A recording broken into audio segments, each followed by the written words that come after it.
ఎందుకు పరిశుద్ధులంగా జీవించాలి? కారణం ఏమిటి అంటే ఆయన మన పరిశుద్ధుడు, ఆయన పిల్లలమైన మనము పరిశుద్ధులంగా ఉండాలి. చూడండి, కొరింథీయులకు వ్రాసినటువంటి మొదటి పత్రిక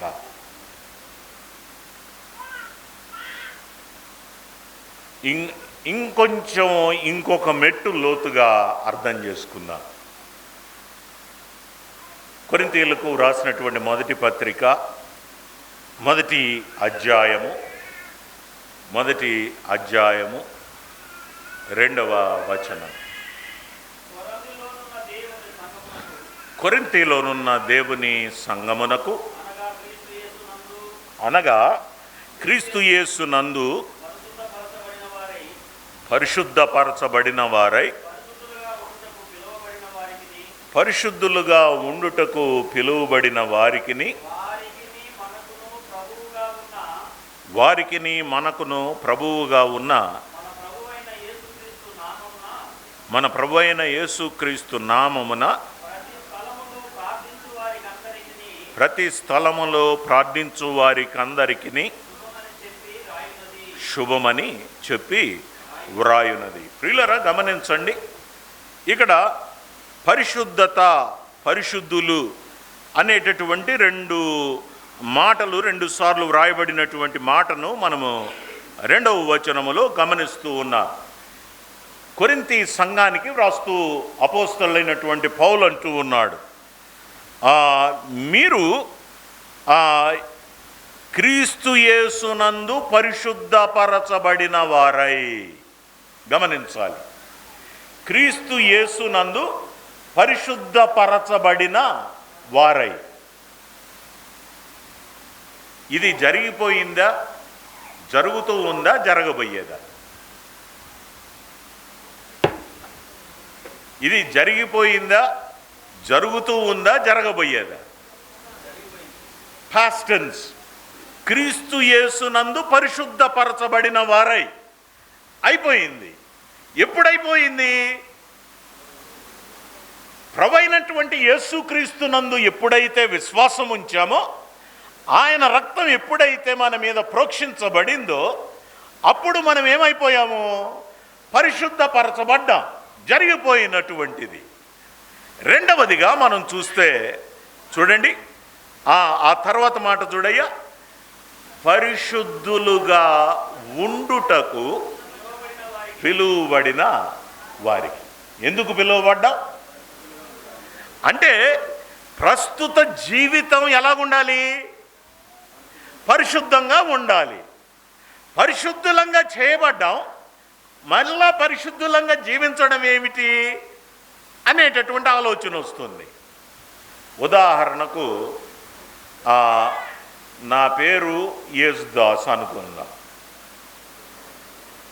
పేరేమో యేసుదాసు, కానీ సారాయికి దాసుడు. పొద్దున్న లేస్తే సారాయి కొట్టులోనే. పేరేమో యేసుదాసు. గమనించండి, అంటే పేరేమో యేసుదాసు, ఉంటున్నది ఎక్కడ? సారాయి కొట్టులు. ఈ రెండిటికి, పేరుకి, పిలువబడుతున్నటువంటి పేరుకి తన జీవితానికి ఏమన్నా పొంతనుందా? లేదు. అలాగే నా పేరేమిటి? పరిశుద్ధుడు. నేను ఎలాగూ జీవించాలి? పరిశుద్ధునిగా జీవించాలి. కానీ నా జీవితం ఎలాగుంది? పరిశుద్ధత అనేది లేదు. కాబట్టి విశ్వాసి యొక్క బాధ్యత ఏమిటి అంటే, పరిశుద్ధునిగా చేయబడ్డాను, జరిగిపోయినటువంటి కార్యం. కానీ ఇప్పుడు నా జీవితం ఎలాగుండాలి అంటే, నాకు పెట్టబడిన పేరుకు తగినట్లుగా ఉండాలి. ఇదిగో ఆయన నన్ను పరిశుద్ధపరచాడు, నేను పరిశుద్ధునిగా జీవించాలి. ప్రియులరా, ఈ దినాలలో విశ్వాసుల యొక్క లోటిదే. నేను పరిశుద్ధపరచబడ్డాను, ఇదిగో నేను విశ్వాసినయ్యాను, ఆదివారాన ఆరాధన చేస్తూ ఉన్నాను, పరలోకానికి నాకు టికెట్ దొరికింది, ఇక నా ఇష్టం, నేను ఎలాగూ జీవించినా పర్వాలేదు అని అనుకొని తమకిష్టం వచ్చినట్లు జీవిస్తున్నటువంటి విశ్వాసులు. కానీ దేవుని వాక్యము ఇలాగూ సెలవిస్తూ ఉంది, పేరు పెట్టబడినంత మాత్రాన సరిపోదు, దానికి తగినటువంటి జీవితం కూడా జీవించాలి. ప్రియులారా, ఈ ఉదయకాలంలో నీవు నేను మనము హెచ్చరించబడుతూ ఉన్నాం. ఇదిగో పేరు పెట్టబడిన మనము ఆ పేరుకు తగినట్లుగా జీవించాలి అని. కాబట్టి పరిశుద్ధతలో మొదటి బాధ్యత, దేవుడే మనలను పరిశుద్ధులనుగా చేశాడు. కేవలం నేనేం చేశానంటే విశ్వాసం ఉంచాను, సిలువ సువార్తకు విధేయత చూపాను. ఆయన సిలువలో కార్చిన రక్తం ద్వారా నా ప్రతి పాపమును ఆయన కడిగాడు, నన్ను పరిశుద్ధునిగా చేసేసాడు. కానీ ప్రస్తుతం జీవిస్తున్న జీవితములో బాధ్యత ఎవరిది అంటే దేవునిది కాదు, బాధ్యత మనది. ప్రతి ఒక్కరము మన గురి ఏమై ఉండాలి అంటే నేను పరిశుద్ధునిగా జీవించాలి. ఈ లోకంలో మనము జీవిస్తూ ఉంటుండగా పరిశుద్ధులంగా జీవించగలమా? టీవీ పెట్టామంటే సీరియళ్ళు, అందులో వారు వేసుకునేటటువంటి వస్త్రధారణ ఎంతో చండాలంగా ఉంటుంది. ప్రియులరా, రోడ్డు మీద నడుస్తూ ఉన్నా, ఏదో పోస్టర్ కనిపించింది, అది సరైనటువంటి విధంగా లేదు, ఆలోచనలు వేరే వైపుకు వెళ్తూ ఉన్నాయి. కాబట్టి మనము ఈ లోకములో జీవిస్తూ ఉంటుండగా మనం ఎదుర్కొంటున్న సవాల్ ఏమిటి అంటే పరిశుద్ధతను కోల్పోతూ ఉన్నాను, అపవిత్రపరచబడుతూ ఉన్నాను. ఈ లోకంలో మనకి ఇవ్వబడిన బాధ్యత పరిశుద్ధులముగా జీవించాలి అనే బాధ్యత. ఇదిగో పరిశుద్ధత మనము కోల్పోతూ ఉన్నాం.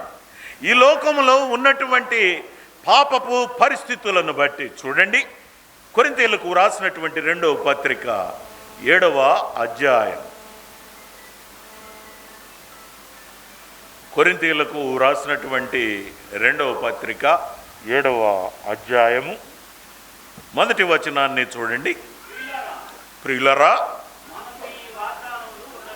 మనకు ఈ వాగ్దానములు ఉన్నవి గనుక దేవుని భయముతో పరిశుద్ధతను సంపూర్తి చేసుకొనుచు శరీరమునకును ఆత్మకును కలిగిన సమస్త కల్మషము నుండి. విశ్వాసి ఎక్కడెక్కడ కల్మషమైపోతూ ఉన్నాడు? విశ్వాసి లేక ప్రభువునందు విశ్వసించినటువంటి ఒక వ్యక్తి, ఒక క్రైస్తవుడు ఈ లోకంలో జీవిస్తూ ఉంటుండగా ఎక్కడెక్కడ కలుషితమైపోతూ ఉన్నాడు? శరీరమునకును ఆత్మకును కలుగుతున్నటువంటి సమస్త కల్మషం. అంటే శరీరము అంటే బాహ్యమైనది, ఆత్మ అంటే అంతరంగికమైనది. ప్రియులరా, ఇంటర్నల్ అండ్ ఎక్స్టర్నల్. ఒక వ్యక్తి అంతరంగికంగా అపవిత్రుడవుతూ ఉన్నాడు, రెండవది బాహ్యంగా కూడా అపవిత్రుడు అవుతూ ఉన్నాడు. అంతరంగికంగా ఎలాగూ అపవిత్రుడవుతూ ఉన్నాడు? చూడండి, మార్కు సువార్త 7వ అధ్యాయం. మార్కు సువార్త 7వ అధ్యాయం 20వ వచనము నుంచి చూడండి. మనుష్యుని లోపలి నుండి బయలు వెళ్ళునది మనుష్యుని అపవిత్రపరచును. లోపలి నుండి అనగా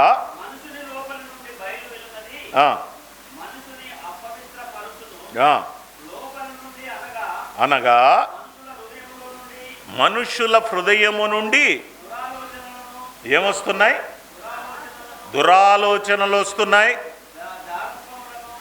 జారత్వం వస్తూ ఉంది, దొంగతనాలు ఉన్నాయి, నరహత్యలున్నాయి, వ్యభిచారములున్నాయి, లోభములున్నాయి, చెడుతనములున్నాయి, లేని వాటిని కల్పించేది ఉంది, కామ వికారము, చూడలేని చెడ్డ కళ్ళు, దేవుణ్ణి దూషించడం, నాకంటే మించినోడు లేడు అనుకోవడం, అవివేకము, ఇవెక్కడి నుంచి వస్తున్నాయి? లోపల నుంచి బయటకు వచ్చేవి. ఇవి మనిషిని ఏం చేస్తూ ఉన్నాయి? అపవిత్రపరుస్తూ ఉన్నాయి. ప్రియులారా, ఈ ఉదయకాలంలో గమనించండి, అనేక సార్లు మనం కూడా ఈ విషయాలలో తప్పిపోతూ ఉన్నాం. ఎవరైనా బాగుపడుతూ ఉంటే వాణ్ణెట్ట కింద పడేద్దామా అని చూసే ధోరణి, చెడ్డ కళ్ళు, మత్సరము అంటే అదే. రెండవది కృత్రిమము అంటే లేని వాటిని ఉన్నట్టుగా ఆలోచన చేసేటటువంటి విధానం. అంటే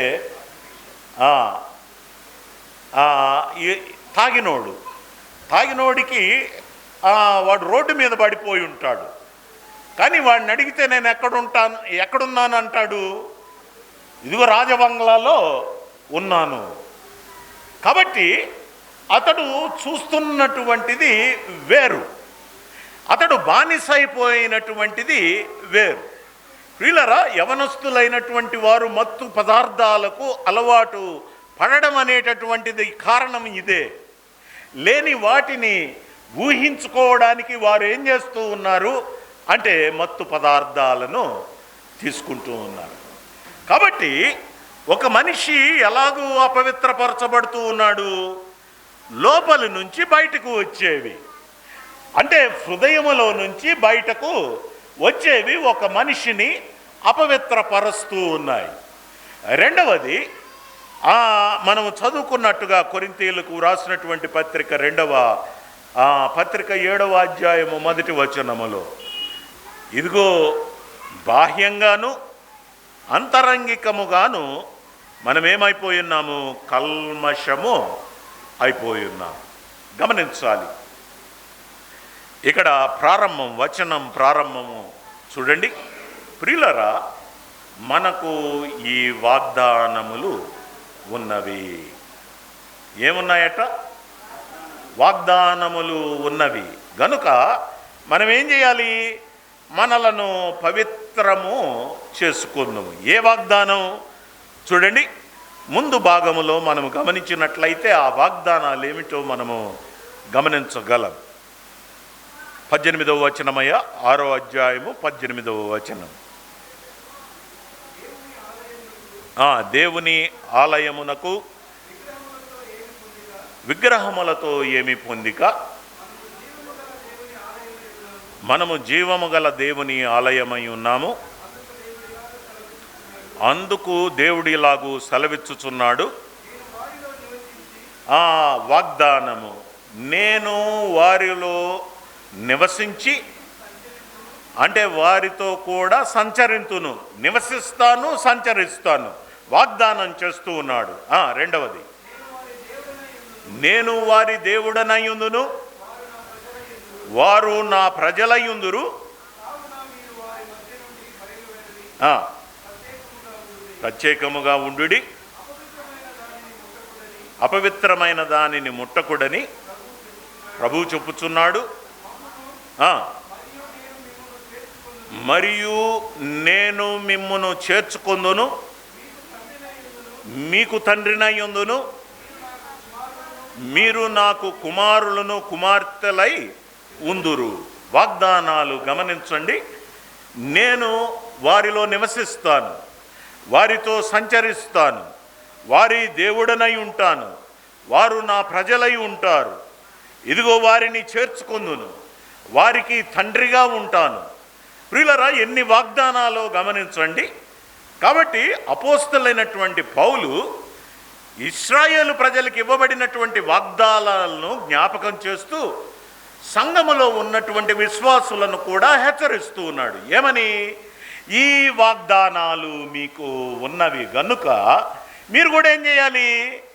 శరీరమునకును ఆత్మకు కలిగిన సమస్త కల్మషము నుండి మనల్ని ఏం చేయాలి? పవిత్రులనుగా చేసుకోవాలి. అమ్మా, దేవుడు నీతో కూడా ఉండాలి. నీతో సంచరించాలి. ఇదిగో ఆయన నిన్ను చేర్చుకోవాలి, ఆయన నీకు తండ్రిగా ఉండాలి, నీవు ఆయనకు కుమారుడుగా కుమార్తెగా ఉండాలి. అంటే నీలో ఏముండాలి? పరిశుద్ధత అనేది ఉండాలి. ప్రియులారా, ఇది విశ్వాసి యొక్క ప్రథమ బాధ్యత. విశ్వాసులైనటువంటి వారు పరిశుద్ధులుగా జీవించాలి. కాబట్టి మొదటిది ఆయన చేశాడు, రెండవది మన బాధ్యత. ఎప్పటి వరకు ఈ బాధ్యత? ఈ బాధ్యత ఎప్పటి వరకు? చనిపోయేంత వరకు, లేకపోతే ప్రభు వచ్చేంత వరకు. చూడండి, ప్రభు వచ్చినప్పుడు జరిగేది ఏమిటో చూడండి. మొదటి యోహాను పత్రిక 3వ అధ్యాయం. మొదటి యోహాను పత్రిక 3వ అధ్యాయము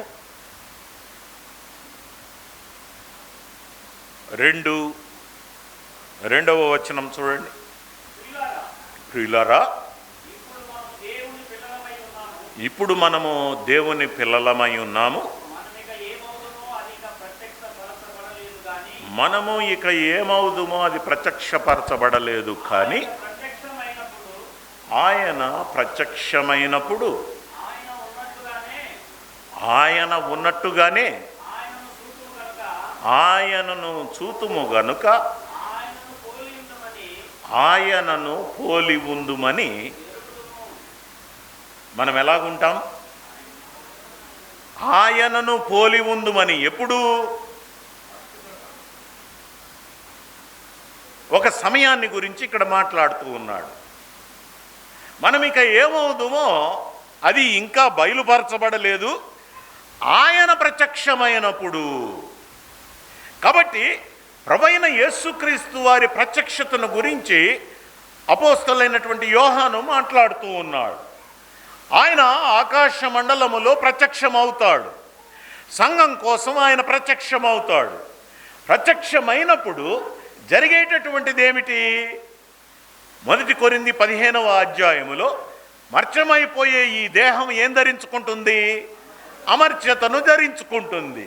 క్షయమైపోయే ఈ దేహం ఏం ధరించుకుంటుంది? అక్షయతను ధరించుకుంటుంది. అప్పుడు విశ్వసించినటువంటి విశ్వాసులు ఎలాగుంటారు?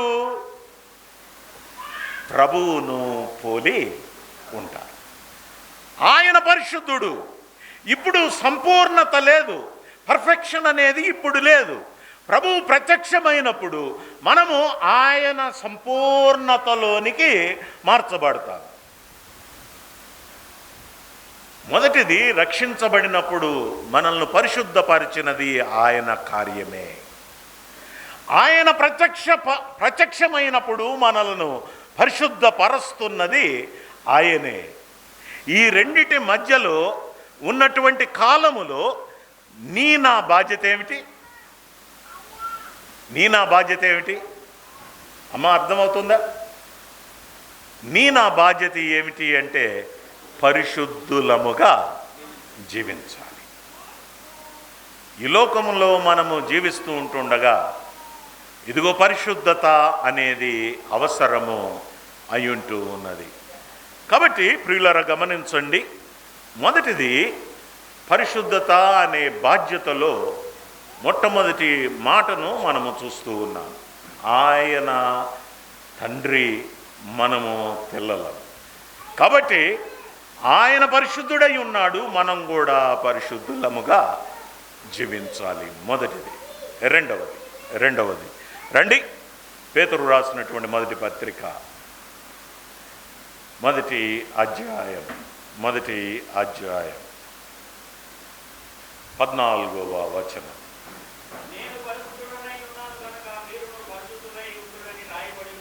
నేను పరిశుద్ధుడనై ఉన్నాను గనుక మీరును పరిశుద్ధులై ఉండుడని వ్రాయబడి ఉన్నది. రెండవ మాట, వ్రాయబడి ఉన్నది. వ్రాయబడి ఉన్నది ఎక్కడ? జీవగ్రంథములో. జీవగ్రంథములో ఎక్కడైనా వ్రాయబడి ఉన్నది అంటే పాత నిబంధనను గురించి మాట్లాడుతూ ఉన్నాడు. పాత నిబంధనలో ఇశ్రాయేలు ప్రజలకు దేవుడు తన్ను తాను బయలుపరుచుకున్నాడు. వారికి ఇస్తున్నటువంటి ఆజ్ఞ, నేను పరిశుద్ధుడను గనుక మీరును పరిశుద్ధులై ఉండుడి.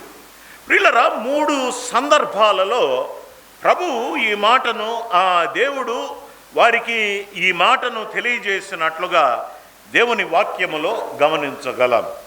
చూడండి, ఆ 3 మాటలను మనము గమనిద్దాం. లేవీకాండము 11వ అధ్యాయం.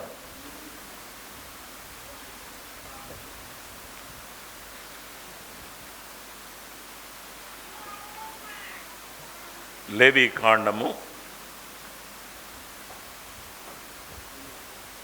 11వ అధ్యాయం.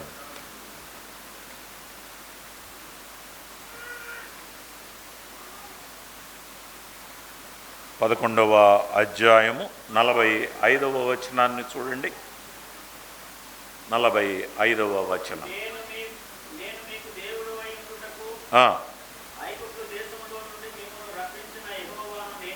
యెహోవాను నేనే, నేను పరిశుద్ధుడను గనుక మీరును పరిశుద్ధులు కావలెను. 46వ వచనం. అపవిత్రమైన దానికిని పవిత్రమైన దానికిని తినదగిన జంతువులకును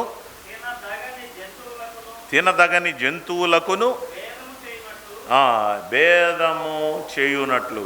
గమనించండి, ఇక్కడ సమయం లేదు కాబట్టి వివరిస్తాను. ఇక్కడ తినేదాని విషయములో అపవిత్రులవుట అనే దాని గురించి ఇక్కడ మోషే వ్రాస్తూ ఉంటూ ఉన్నాడు. ఎవడైనా దేవుని వాక్యములో పాత నిబంధనలో గమనించినట్లయితే కొన్ని తినదగినవి ఉన్నాయి, కొన్ని తినదగనివి ఉన్నాయి. ఉదాహరణకు పంది తినడానికి వీలు లేదు. దానికి కారణాలు కూడా మనము గమనించగలం. ప్రియులరా, ఎవడైనా పందిని తిన్నట్లయితే ఏమవుతాడు? అపవిత్రుడవుతాడు. ఇప్పుడు ఇక్కడ దేవుడు అంటూ ఉన్నాడు, ఇదిగో మీరు అపవిత్రులు కాకుండానట్లు మీరేం చేయకూడదు, తినకూడని దానిని మీరు తినకుండా ఉండాలి అని వారికి ఆజ్ఞను ఇస్తూ తన స్వభావాన్ని దేవుడు బయలుపరుస్తూ ఉన్నాడు. ఏమిటి ఆయన స్వభావము? నేను పరిశుద్ధుడను గనుక మీరును పరిశుద్ధులై ఉండాలి. కాబట్టి తినే విషయంలో పరిశుద్ధత పాత నిబంధనలో గమనిస్తూ ఉన్నారు. మరి క్రొత్త నిబంధనలో ప్రార్థన చేస్తే సమస్తము పవిత్రపరచబడుతుంది. మంచిది. రండి, కొరింథీయులకు రాసినటువంటి మొదటి పత్రిక 10వ అధ్యాయం. కొరింథీయులకు రాసినటువంటి మొదటి పత్రిక 10వ అధ్యాయము 19 నుంచి చదవండి, లేక 18 నుంచి చదవండి.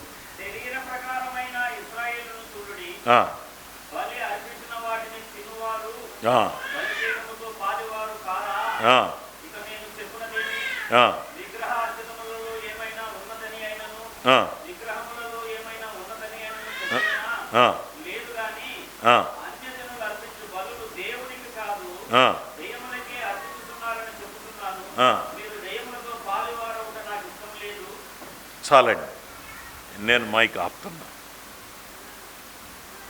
విగ్రహములకు బలి అర్పించినటువంటివి దేనికి అర్పించబడ్డాయి? దయ్యాలకు. ఇప్పుడు దయ్యాలకు అర్పించినటువంటి వాటిల్ని తినుటలో ఏమవుతుంది? మనము అవి వేటికైతే అర్పించబడ్డాయో వాటితో దయ్యములతో పాలివారము అవుతూ ఉన్నాం. కాబట్టి విగ్రహములు దయ్యములు అయ్యుంటూ ఉండగా విగ్రహాలకు అర్పించినటువంటి వాటిల్ని మనము తినడకూడదు. ఇప్పుడు ప్రభు బల్ల ఉంది. ప్రభు బల్లలో ఏదైతే ఉంటూ ఉన్నదో అది మనం తిన్నాము అంటే దాని అర్థం ఏమిటి అంటే, ఇదిగో ఆయన శరీరము, ఆయన రక్తములో మనము పాలిభాగస్థులము అయ్యాము అనే అర్థాన్ని సూచిస్తూ ఉన్నది. కాబట్టి దేవుని వాక్యము ఖచ్చితంగా తెలియజేస్తున్నది ఏమిటి అంటే, విగ్రహములకు అర్పించేటటువంటి వాటిల్ని మనము తినకూడదు. పేతురు ఒక దర్శనాన్ని చూశాడు. ఇదిగో పరలోకము నుంచి ఒక దుప్పటి దిగి వచ్చింది. దానిలో అనేకమైనటువంటి పురుగులు అన్నీ ఉన్నాయి. ఇదిగో ప్రార్థన చేస్తూ ఉన్నాడు మేడగది మీద. ప్రార్థన చేస్తూ ఉంటుండగా దుప్పటి దిగి వచ్చి దూత అంటూ ఉన్నాడు, పేతురు వీటిలన్నింటినీ చంపుకొని తిను. అయా ఇవి అపవిత్రమైనవి, వీటిల్ని నేను తినను అన్నప్పుడు, ఇదిగో దేవుడు పరిశుద్ధపరచబడిన వాటిల్ని నువ్వు ఎలాగో అపవిత్రమని చెబుతావు. కాబట్టి ప్రభువైనటువంటి యేసుక్రీస్తు వారి యొక్క బలియాగము అన్నింటినీ పరిచింది. ఇదిగో అన్నింటినీ మనము తినవచ్చు, కానీ ఒక్కదాని విషయంలో మాత్రము మనము దూరంగా ఉండాలి. ప్రియులరా, ఏముంది, అది తింటాము, తిన్నది బయటకు వచ్చేస్తుంది, దానివల్ల మనమేమి అపవిత్రులము కాదు అని చెప్తారు. కానీ ఇదిగో మీరు దయ్యములతో పాలివారవడము మాకు ఇష్టం లేదు. కాబట్టి ఈ మాట జాగ్రత్తగా జ్ఞాపకం ఉంచుకుందాం. తినే విషయములో మొదటిది ఆ పరిశుద్ధత అనేది అవసరమై ఉంటూ ఉన్నది. రండి, రెండవ దానికి రండి. లేవియకాండం 19వ అధ్యాయం. లేవియకాండము 19వ అధ్యాయము 2వ వచనం. మీరు పరిశుద్ధులై ఉండవలెను, మీ దేవుడనైన యెహోవానగు నేను పరిశుద్ధుడనై ఉన్నాను. మీలో ప్రతివాడు తన తల్లికి తన తండ్రికి భయపడవలెను. నేను నియమించిన విశ్రాంతి దినములను ఆచరింపవలెను. ప్రియులారా, రెండవ సందర్భం, నేను పరిశుద్ధుడను గనుక మీరును పరిశుద్ధులై ఉండాలి. దేని విషయములో? విశ్రాంతి దినమును ఆచరించే విషయములో, సబ్బాతును ఆచరించే విషయములో. ఇప్పుడు ఇది ఎవరికి ఇవ్వబడుతున్నటువంటి హెచ్చరిక? ఇశ్రాయేలు ప్రజలకే. కానీ ప్రత్యేకంగా ఇది కుటుంబానికి సంబంధించినది. ఇదిగో తినేదాని విషయంలో వ్యక్తిగతమైనది. వ్యక్తిగతంగా పరిశుద్ధత అవసరం.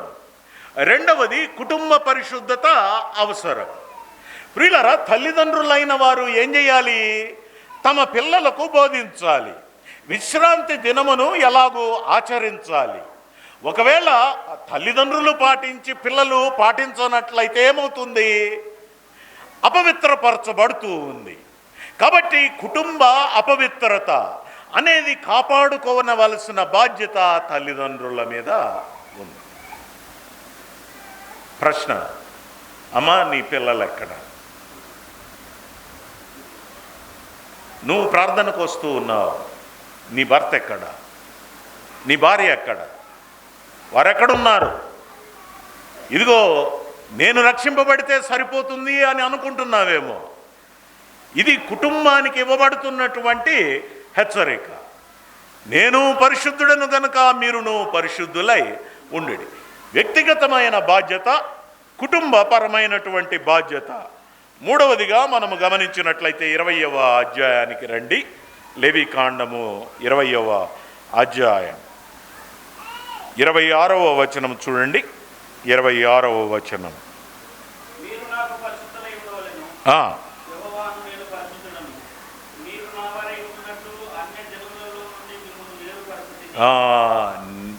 మిమ్మల్ని వేరుపరచాను. ఎందుకోసము అంటే నా వారుగా ఉండాలి అని. ప్రియులారా, మూడవది గమనించినట్లయితే